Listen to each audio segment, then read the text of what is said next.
جس کی خاطر یہ عرش و فرش بچھائے گئے، جس کی خاطر چاند و سورج بنائے گئے، جس کی خاطر زمین و آسمان بنائے گئے، یہ حقیقت ہے۔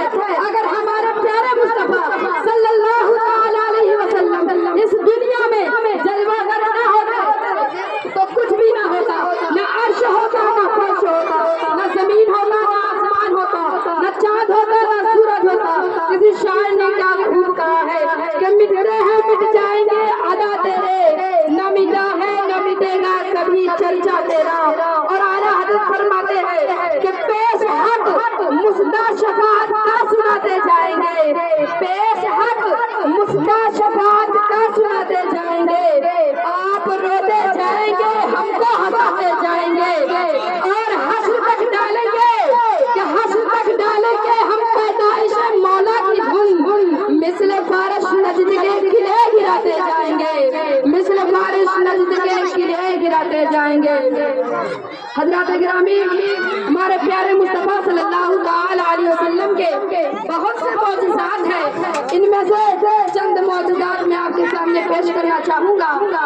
بخاری شریف کے حدیث پاک میں ہے کہ چاند کا تخلیق ہونا یہ میرے آقا کا عظیم معجزہ ہے۔ اس معجزے میں کئی معجزات ہیں، حالات دن بدن عروج کی جانب روا تھے۔ ابو جہل نے خط لکھا یمن بادشاہ کے حبیب کو، یہ میرا بھتیجا ہے جو ہم میں سے ہے، اعلان کر رہا ہے کہ اللہ کا نبی ہے، وہ جو کہتا ہے وہ ہو جاتا ہے، جو دیکھتا ہے وہ اسی کا بن جاتا ہے، جدھر نظر اٹھاتا ہے ہر کام ہو جاتا ہے۔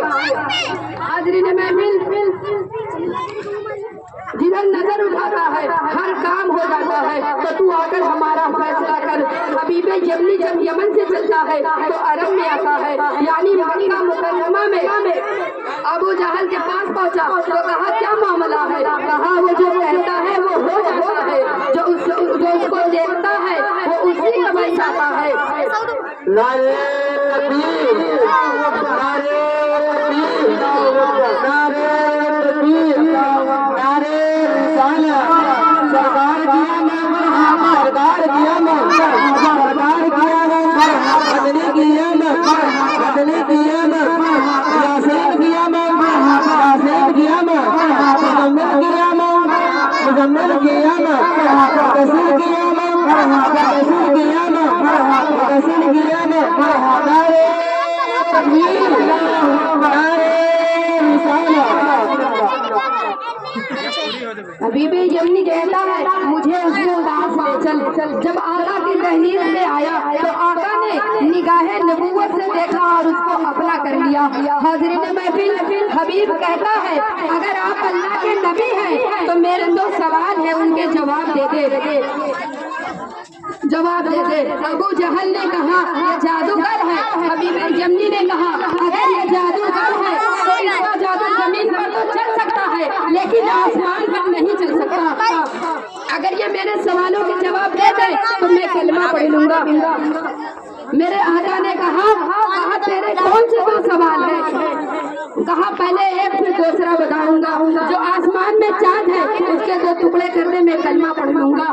میرے آقا پیارے مصطفیٰ صلی اللہ علیہ وسلم نے فرمایا، آقا نے فرمایا، میرے پیارے مصطفیٰ صلی اللہ علیہ وسلم، آقا نے فرمایا کہ چاند کے جب چاند لگ ہوا پھر وہ مست ہوا۔ میرے آقا نے ارشاد فرمایا کہ نامے محبت سے